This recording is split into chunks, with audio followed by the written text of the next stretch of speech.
language is one of those things that's pretty difficult to discuss um, because, well, we have so many different languages and they play such an important role for everybody, right? From cultural identity to just giving out information, language is super important.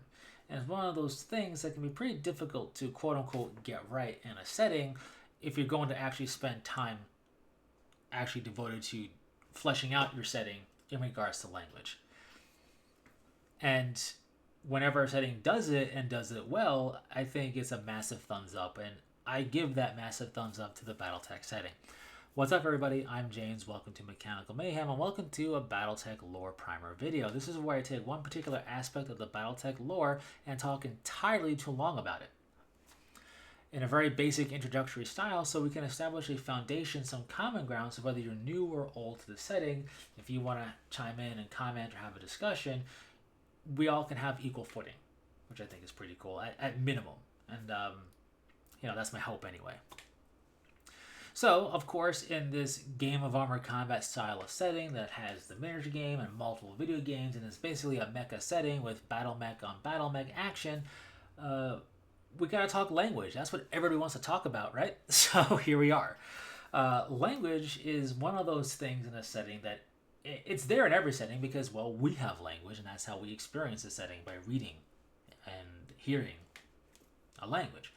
But not every setting specifically goes into any real detail on that. And while we're not making up a whole language like Tolkien does with Lord of the Rings here, we do have a bit of extra nuance when it comes to the clans and language, particularly the clan's viewpoint on language that they speak and the clan's viewpoint on language in general.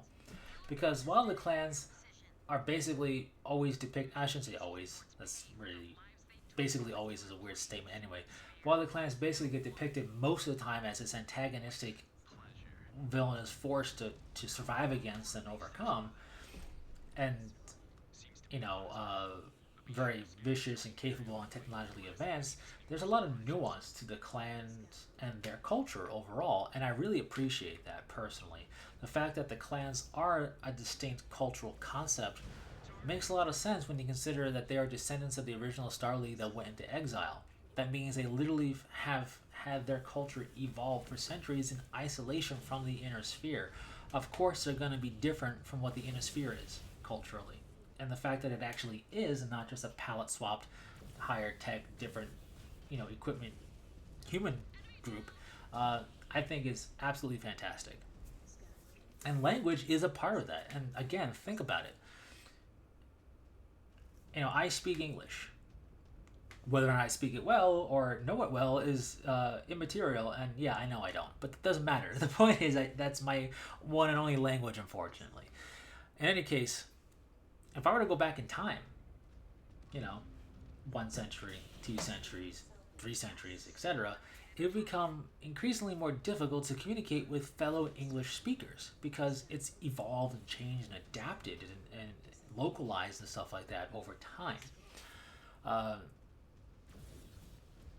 That's, in a certain effect, what's at play here with the clans and their language, only not to the same extreme degree as if we went back 3 centuries in real life.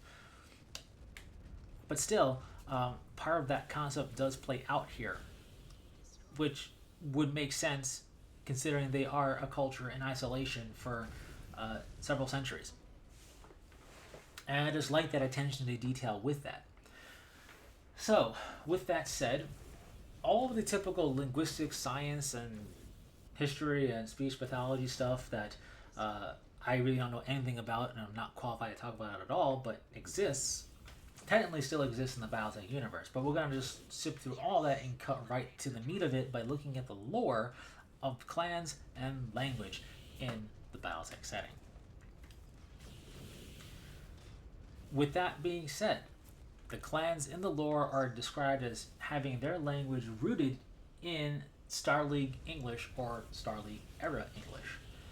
What's important about this is that this was the language of governments and commerce during the time of the Star League. And as the clans are descended from Star League forces that went into Exodus, the clans view pretty much all things associated with Star League as sacred, including the language. Now, despite having this reverence for the language, the clans have allowed their language to grow and develop and evolve over their time in isolation because, of course, it's going to. They didn't try to stymie that. They let that happen organically like it's going to do. But they still hold a reverence for their language, and it's why all those centuries later, with that reverence and their way that they were evolving culturally and linguistically, when they would encounter the inner sphere, they would come off as kind of archaic in their speaking. And this is because, well, they kind of were, because they're seeking to preserve and evolve the Star League era English, if you will, that was centuries old, and that's what they went off of. They didn't go off of how the inner sphere would just continue to evolve speaking, more or less wise. And part of that is an emphasis on formality.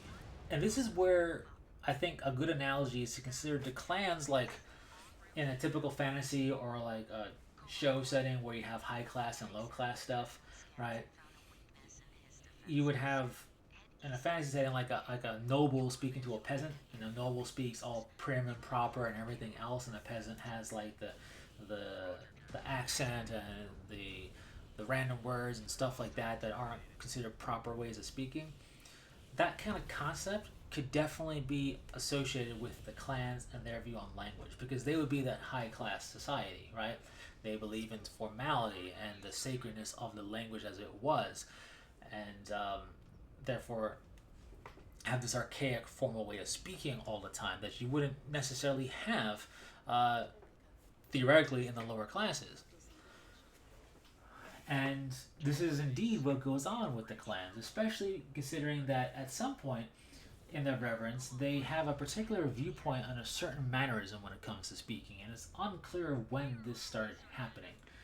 But what it is basically a taboo for contractions. Things like don't, won't, and your with apostrophe re and stuff like that are considered completely ill-mannered, sloppy, unclan-like, taboo, equivalent of cussing, basically, like an affront and to them if you were to talk to them with contractions, right? It's almost like offensive to their ears, which is a silly little quirk, but I appreciate that it's there. Now, again, it's unknown when that really started happening. Maybe it happened just during the course of the exile to kind of preserve themselves. Maybe it happened during the Exodus Civil War, or during the founding of the clans, or what have you. But in any case, it's ingrained in clan society, and has been for centuries, it seems like. So, what this means is, in talking to the clans, and without wishing to offend, you have to think more about what you're saying, and say it in more of a formal way, an archaic way, without these modern, low-class contraction concepts. So instead of saying, we don't wish any conflict with you, you would have to say, we do not wish any conflict with you. And while that's a very small change, you have to be conscious of that and say it the proper way to not bring offense. It's not like they are super like on edge and get offended and just all bets are off after that, but you definitely will be looked down upon for using contractions to them. And we use contractions all the time. At least I think most all of us do across the globe. It's not really a taboo that I'm aware of, outside of maybe the highest of society out there that I'm not privy to. But in any case, so the fact that you would have to keep this, A, know that this taboo exists, and then B, keep it in mind and say the sentence in your mind before you say it out loud, and make sure you weed out all the contractions, can lead to not so much a language barrier, but can lead to a bit of a clunkier methodology of speaking when you're not used to doing that, if you're trying not to offend, of course. Now, with that said, you could also view this as a form of control. Not controlling what you're saying, just how you say it in that capacity, which is kind of silly, but I guess if you want to put that in there, nuance of control. And also, I think it just further is an example of how the clans have a love for their language and want to preserve the integrity of that formality of their language. It's not entish, and it doesn't take a long time to say, but if they're going to say anything, they're going to say it properly. Now, the loophole gray area here is when it comes to the clan's own contractions, things like Quiaf and Bachal, and things of that nature. This is because, yeah, they exist. Technically they're contractions, but they come about organically amongst clan society and culture, and typically they come from the warrior caste. One thing about, you know, militaristic speaking and whatnot is that there's a lot of kind of a natural use of shorthand way of saying things in the interest of expediting information. So it's considered acceptable because they come from a militaristic background, right? They're descendants of the Star League, that ancient military of the original, original Star League and the Innisphere and everything. So, it makes a lot of sense that that would be considered, okay stuff and make its way into their common lexicon. Anyways, with all that said, they have a lot of words, phrases, and even sentence structures that are uniquely clan. And this, plus their archaic formal way of speaking, more traditional way of speaking, can make it difficult for an Innisphere onlooker to follow all of what's being said and maybe understand the message. It's not like it's a code they can't crack. It's just that if you're new to hearing the clan speak, it's going to sound very formal to you, and maybe old-timey because of that. Typically the more formal things are, the more archaic it kind of sounds, the older it kind of sounds. And when you combine that with if the clans are going to go full-on clan and use all of their specific phrases and terms and sentence structures, then you might completely miss what's being said outside of some of the basics of it. And this is why during the clan invasion, even when they would occasionally crack the clan's line of communication, there wasn't a lot of really usable intel because they had to sift through it and figure out what the heck was even being said because they had no idea on some of the more nuanced stuff, which is a fantastic little detail that I find kind of funny. Anyways, with that said, that's just a little bit of a lore primer on clans and their language. It's rooted in Star League era English. They seek to preserve that as much as possible, but they also let their language adapt and evolve and grow over the centuries of isolation. It's a fantastic little case study, again, into a culture evolving on its own, independent from another culture like this, without anything really coming over it. And I think it's really cool.